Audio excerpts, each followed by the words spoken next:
नमस्कार. डेली नीलमोना ब्लॉग्समध्ये आपलं सर्वांचं खूप खूप स्वागत आहे. पोहे, उपीट, सांजा हे खाऊन जर कंटाळा आला असेल ना, तर तुम्ही हा मुरमुऱ्याचा एक भन्नाट प्रकार तुम्ही बनवू शकतात. त्याला सुशिला असं म्हटलं जातं. आपण रेसिपीला सुरुवात करूयात. तर एका कढईमध्ये मी आता तेल गरम केलेलं आहे. 3 ते 4 मोठे चमचे तेल घेतले. गरम करून त्यामध्ये अर्धी वाटी शेंगदाणे छान खरपूस तळून घेतलेले आहेत. आता शेंगदाणे तळून झाल्यानंतर त्यामध्ये अर्धा चमचा आपण मोहरी टाकली आणि अर्धा चमचा जिरं टाकलं आहे. छान तडतडून आलं की त्यामध्ये पाव छोटा चमचा भरून आपण हिंग टाकलं आहे आणि छान ती फोडणी खमंग झाल्यानंतर त्यामध्ये 2 मोठे कांदे बारीक चिरून घेतलेत आणि ते टाकलेले आहेत फोडणीमध्ये. आता कांदा छान नरम शिजवून घ्यायचा आहे. त्यामध्ये कढीपत्त्याची पानं टाकायची आहेत 7 ते 8. तर छान मऊसर कांदा शिजवून घ्यायचा आहे. वाटलं तर तुम्ही झाकण ठेवू शकतात कढईवरती.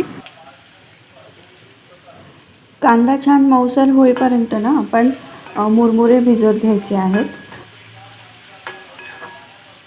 साधारण 1 डिश सुशिलासाठी आपण 3 डिश भरून जेव्हा आपण मुरमुरे भिजवणार ना तेव्हा 1 डिश आपलं सुशिला तयार होतो.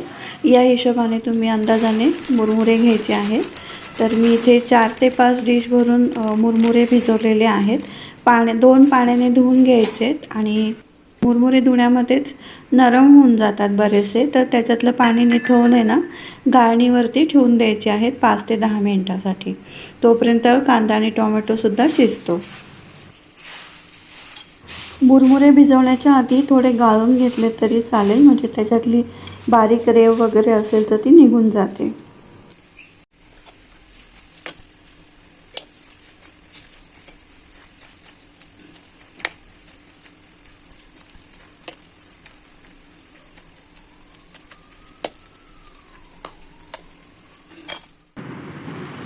हे असे शेंगदाणे आधी तेलामध्ये तळल्यामुळे ना खरपूसच राहतात, नरम होत नाहीत.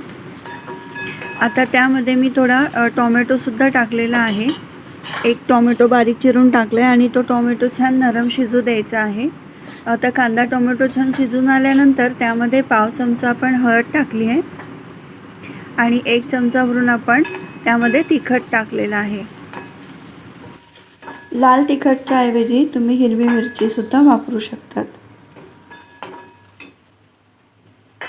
आता फोडणी व्यवस्थित तयार आहे. त्यामध्ये आपण आता भिजवलेले मुरमुरे टाकायचे आहेत.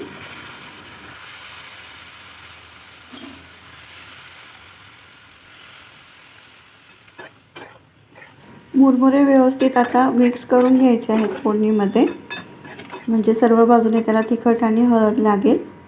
त्यानंतर चवीनुसार मीठ टाकायचं आहे. तर मुरमुरे हे थोडे मीठ लावूनच भाजलेले असतात, थोडे खारटच असतात.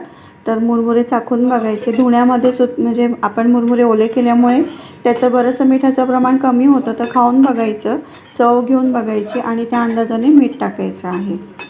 त्यानंतर मीठ टाकल्यानंतर व्यवस्थित कालवून घ्यायचं, एकत्र करून घ्यायचं आहे मुरमुरे आणि फोडणी छान कांदा टोमॅटो आणि छान दणदणीत 2 ते 4 मिनटासाठी वाफ भरू द्यायची आहे.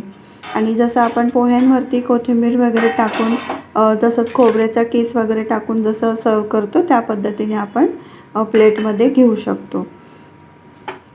तर अशा पद्धतीने सुशिला तयार आहे. नेहमी पोहे खाऊन कंटाळा येतो आणि नाश्त्याला सकाळी काय बनवायचा हा सुद्धा सर्व गृहिणींना एक प्रश्न असतो. तर तुम्ही अशा प्रकारे सुशिला बनवू शकतात. तर छान टेस्टी लागतं.